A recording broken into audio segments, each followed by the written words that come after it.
से बोली आदि शक्ति भवानी की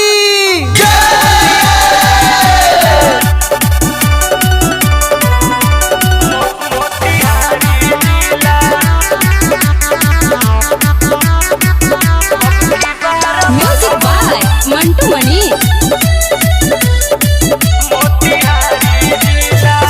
अब की बार बघऊ माई के लई हो मोतिहारी जिला। अब की बार बघऊ माई के लई हो मोतिहारी जिला। हर साल छतिया पर कालता हम रखिला। अब की बार बघऊ माई के लई हो मोतिहारी जिला। अब की बार बघऊ माई के लई हो मोतिहारी जिला। रिकॉर्डिंग बाय सना रिकॉर्डिंग स्टूडियो पिपरा।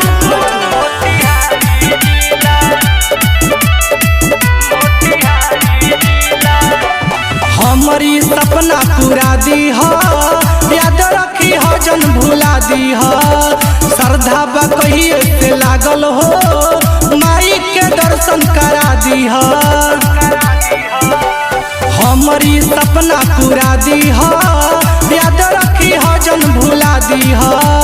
श्रद्धा बकहिए से लागल हो, माई के दर्शन करा दी हो। दिन रात पूजा पाठ माई के हम करीला। अब की बार बघऊ माई के लई हो मोतिहारी जिला।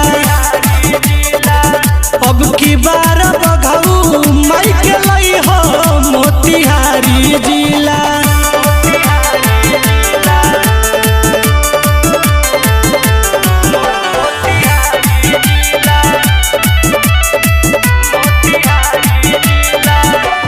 आउटे करब हम स्वागत हो, भोग चरण गोड़ लागत हो। रंजय कोइरी के नैया हो, पार कदी है दुर्गा मैया हो। आउटे करब हम स्वागत हो, भोग चरण गोड़ लागत हो। रंजय कोइरी के नैया हो, पार कदी है दुर्गा मैया हो। समल कुशवाहा संगे ध्यान हम माई के धरिला। अब की बार बघऊ माई के लई हो मोतिहारी जिला। अब की बार बघऊ माई के लई हो मोतिहारी जिला। सना रिकॉर्डिंग स्टूडियो पिपरा कोठी पिपरा।